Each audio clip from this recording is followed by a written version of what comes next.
With its centuries of history, beautiful temples, old shrines, ancient districts, and stunning gardens, Kyoto should be at the top of every traveler's Japan itinerary. In this video, I'm going to show you how to spend the perfect 48 hours in the city, including where to visit, what to eat, and the best spots you can't miss.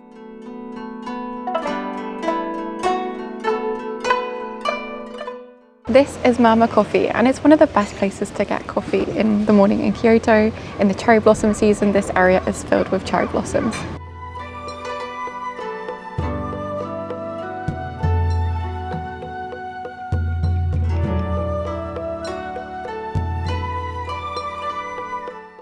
The first attraction we're visiting is the UNESCO World Heritage listed Inkakuji, officially named the Rokuren-ji. This Buddhist Zen temple was founded in the 14th century and has previously been ranked number 85 most holy place on earth.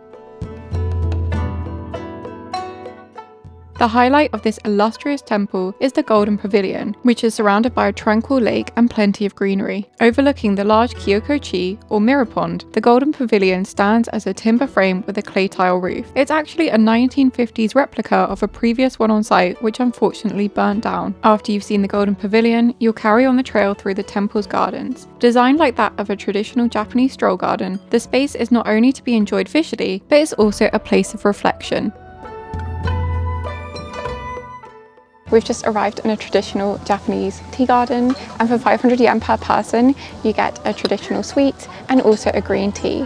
You're meant to eat this sweet first as it's kind of sweet and it combats the more bitter taste of the tea. The sweet even has pieces of gold leaf on it. All in all, it's fairly far from the center of Kyoto and you only need an hour or so to explore, but the beauty and tranquility of the place makes the journey worth it. While you can take a bus to reach the temple, we took a taxi on the way back to save precious exploration time and make the most of our time in Kyoto. We're headed into the Nishiki market, which is one of the most popular things to do here in Kyoto. It's a covered food hall. Let's go.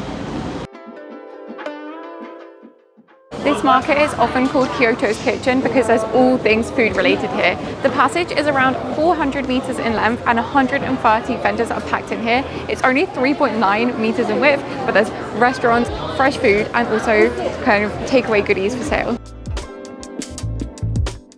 We got a strawberry mochi filled with red bean paste, and the rule is that you have to eat in front of the shop that you bought it at.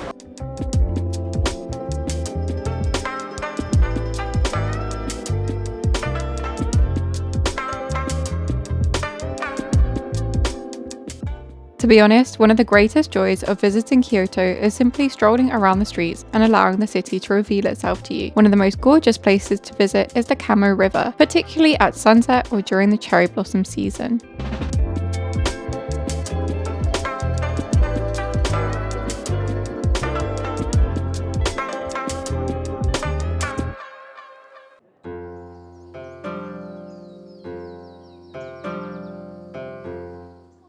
The next stop of the day is Kiyomizu-dera, which is known as the Pure Water Temple. It's a UNESCO World Heritage listed site and is one of the largest temples you can visit in Kyoto.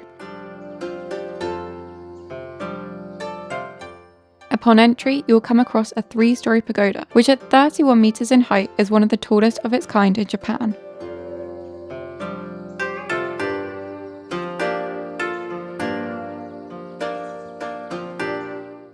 Head further into the complex and you'll come across the star of the temple, a balcony wooden stage that was built entirely without nails. The whole complex gives views onto the maple forest below and the city of Kyoto beyond. As a result of this maple forest, the temple is particularly famous to visit during the fall, when everything is vibrant reds and oranges. In the Edo period, it was believed that people who jumped off the 13-meter high jump from the stage would be granted their wish. In total, around 400 people jumped, but unfortunately there was only around an 85% survival rate. From the temple, it's easy to explore the most famous district of Kyoto, Gion.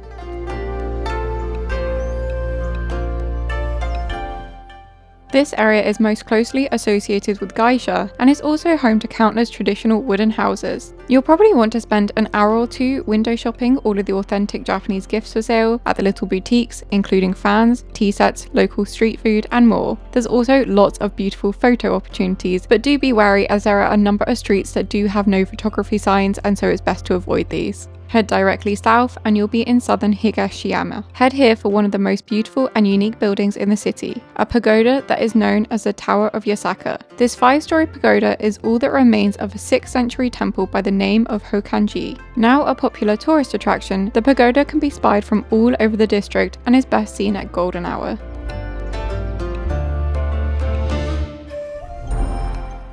This is Ichigo Ame, which is strawberries on a stick covered in a hard candy. They're really popular. Let's try it. It's really good. We have seen a lot of unique vending machines in Japan, but I think this is probably the most unique. It sells all kinds of meat products.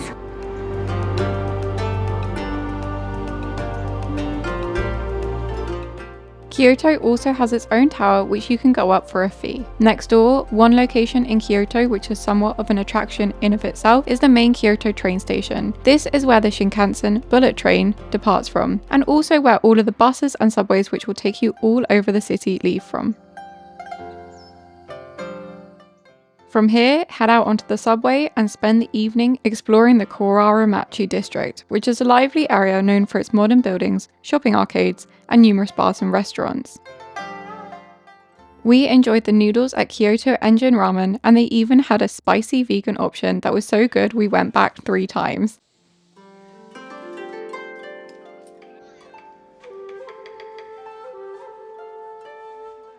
The next day, set your alarm clock to get up bright and early to make it out to one of the most popular places to visit in the entirety of Japan, Fushimi Inari.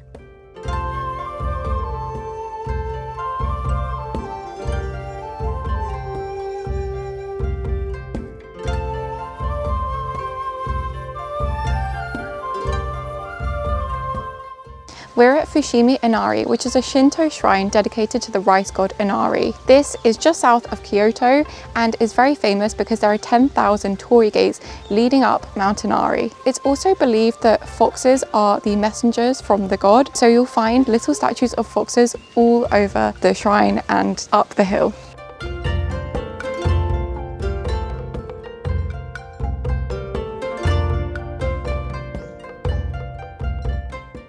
It's open 24/7 and is completely free to visit.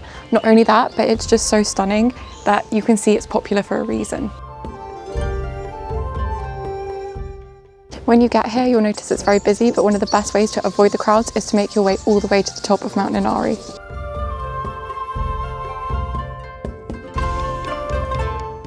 Torii gates mark the temporal world where people live versus the holy precinct of the deities. Each torii gate is donated by an individual or a business, and on the left hand side when facing the gate you'll find the name of the organisation who donated it. On the left hand side you'll find the date that the gate was donated using the Japanese imperial year.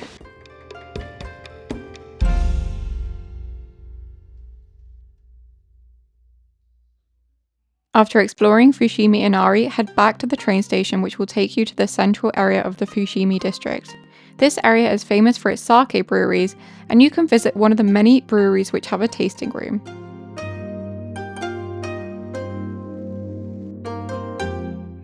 We personally visited Fujioka Shuzo. There you can sit on tatami, sample various sake, just be careful because it's pretty alcoholic, and enjoy some accompaniments such as fried fish and even a sake lees butter, which is a leftover from the sake production process.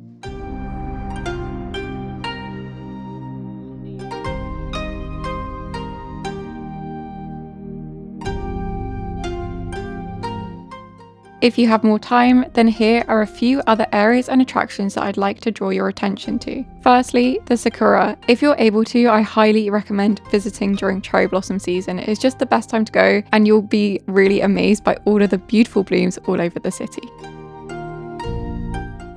Ginkakuji is also known as the Silver Temple and is largely regarded to be one of the most beautiful temples in Kyoto.